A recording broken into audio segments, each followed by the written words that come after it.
Biyahe ako papunta ng Cuenca, Batangas. So, kalalagpas ko lang ng Splash Island sa Binyan, Laguna. So, ito ang South Luzon Expressway at August 16, 2025, araw ng Sabado. Alas 4:30 ng hapon at yung sa left side, yung northbound ng SLEX, grabe yung traffic. Kanina pa yan sa part ng Alabang. So yung buntot ay nandito na sa malapit na yata yan sa Santa Rosa. So grabe yung traffic ng northbound ngayon.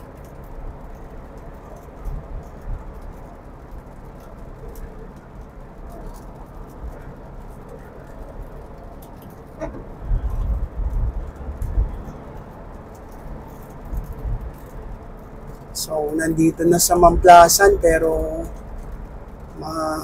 ma-traffic pa rin yung northbound.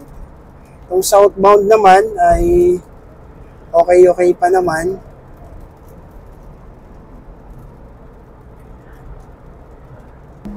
Lakas ng tunog ng big bike.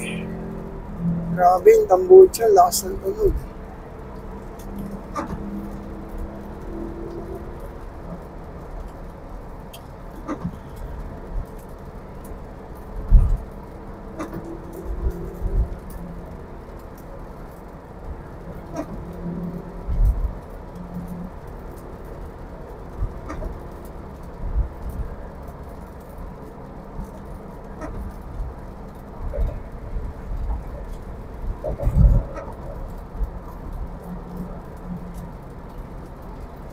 Ay, may ginagawa na naman dito sa unahan. So, ito yung nagiging sanhi ng mga pagbagal ng mga sasakyan. Split road, parang fork siya. So, ito naman yung ginagawa kasi sa gitna. Kaya yung daan dun sa dalawang side. Bago dumating dito, meron nang paskel doon sa unahan na split road. Makita nyo yung parang tinidor na may 3 arrow sa dulo.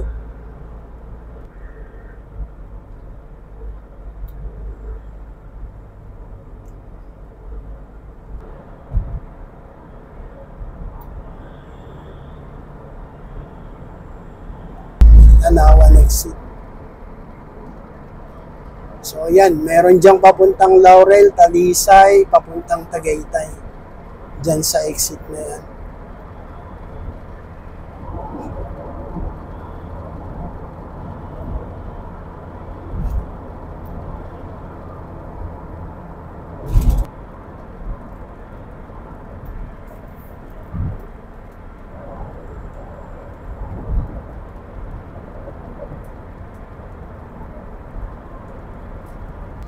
Uy, delikado yung overtake nito sa muntik na siya. Kasi laki ng lubak doon. Masyadong nagmamadali. Delikado yung overtake doon sa shoulder na yun. Kasi marami pang mga lubak-lubak doon. Tsaka hindi pa maganda yung daan doon. Minsan, pag volume din ng mga sasakyan, yung lane dito sa right lane ay nagagamit ng mga nag-e-exit dyan.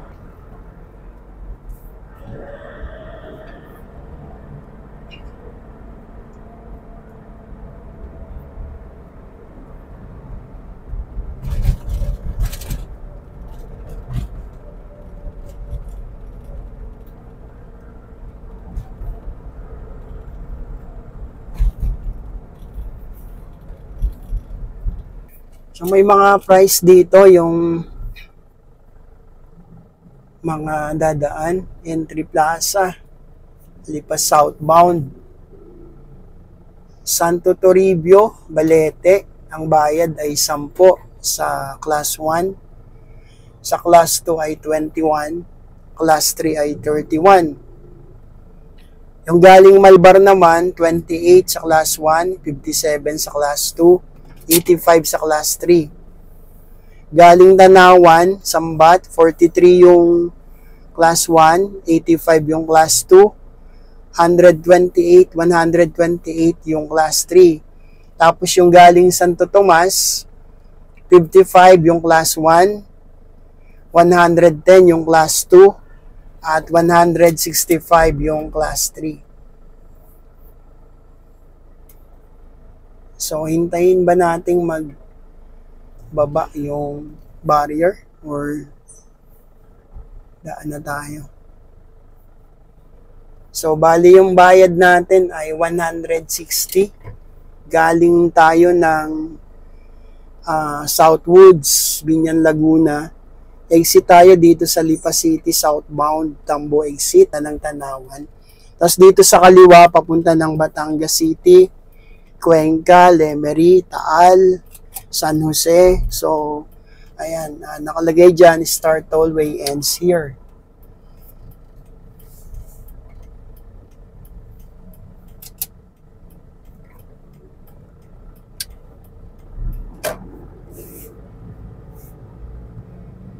So kung matraffic sa Metro Manila,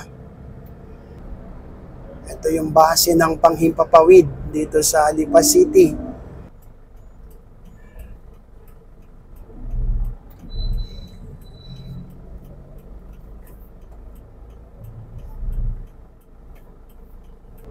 Yung ganitong double solid yellow lane, ang ibig sabihin niyan, bawal mag-overtake both side. Tapos bawal tumawid. Ito na yung mga sigsag dito. Dito nag-uumpisa. Ayan.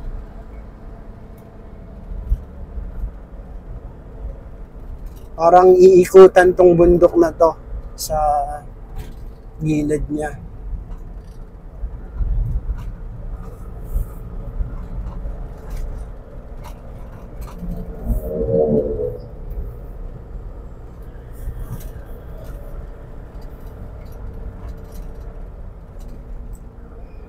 So yung destination ko ngayon ay dito sa Cuenca, dito sa Labac.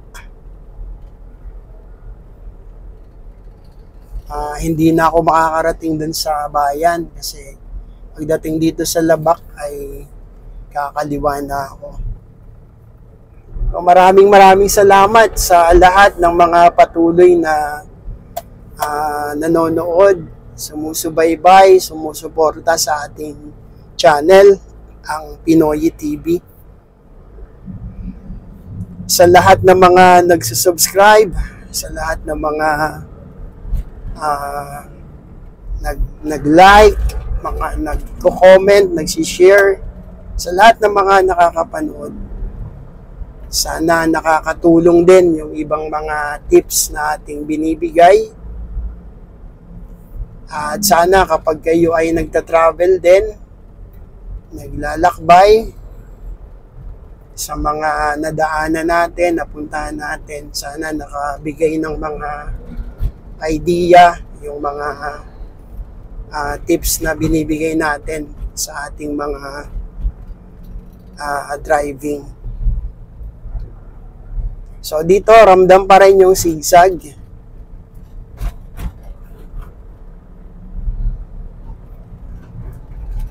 Ayan, yung bundok nandito na sa gawing kanan. Yan, hindi lang kita ng camera.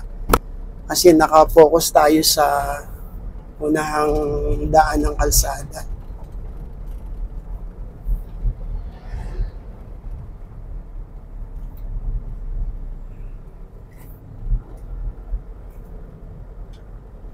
So, yung bundok talagang inikutan ng sigsag. Ayan, nandito na siya sa kanan.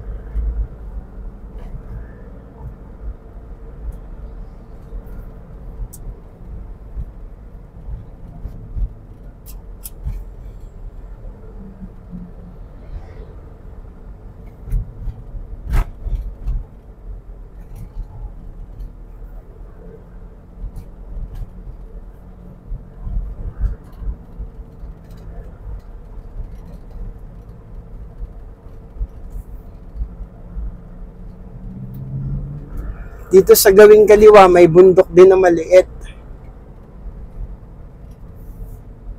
Kaya kung mapapansin nyo, may mga puno din dyan yan.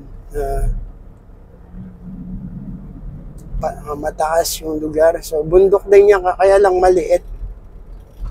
Ang malaki yung nandun sa gilid.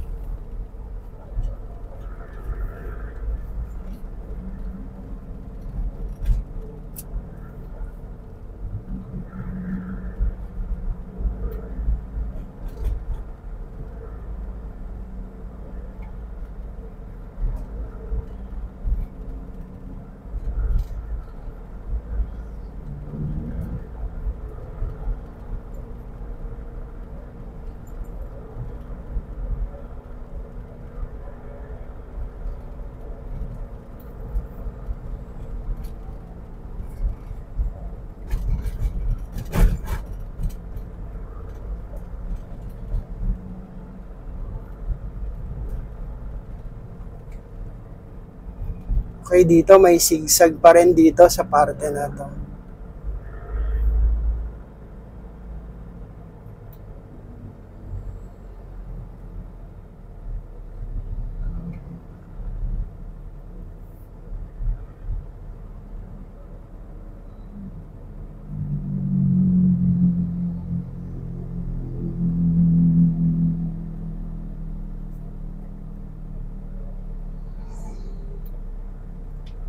Dalawang truck yung magkatabi.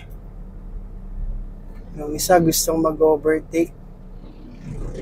At naka-overtake naman siya. Kasi ito namang isa, nananatili dito sa right, sa left lane.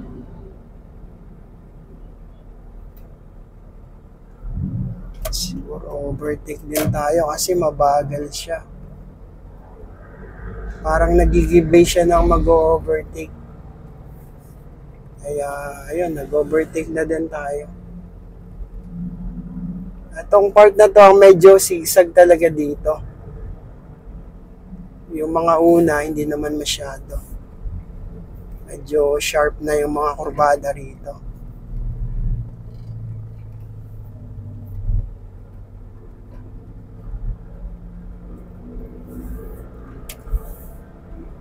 Pero pagtapos nito ay pawala na. So, konting kurbada na lang dito.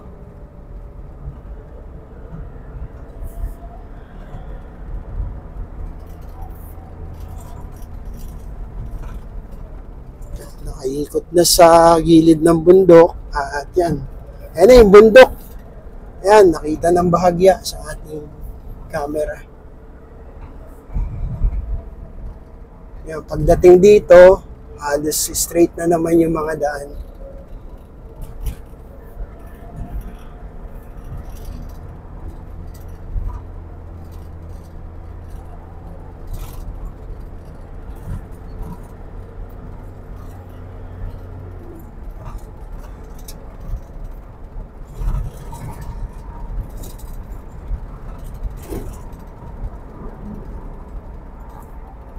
Okay, nandito na sa location, sa pupuntahan. Ito yung landmark ko, Eco Oil. Ito na yung Cuenca. Labac, Cuenca. So maraming salamat. At pagpalain tayong lahat ng Panginoong Diyos. God bless us all.